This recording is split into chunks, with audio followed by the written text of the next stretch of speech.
Hi everyone, welcome back to the channel. iOS 19 demo prototype is here, a taste of it.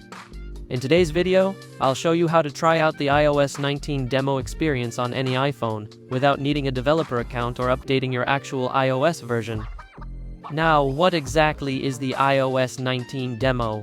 It's a prototype-based simulation that mimics the user interface of iOS 19. It's not the full OS, but it lets you explore the design, new icons, animations, and features just like the real deal. This prototype demo allows you to try and experience the look and feel of the possible features that will be available on iOS 19.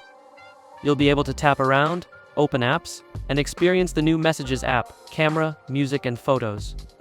Here's how to get started in just a few steps. First, open this website. I'll insert the link on description.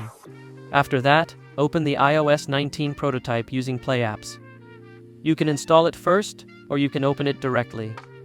After that, you're now running the iOS 19 demo on your device. No installation, no risks.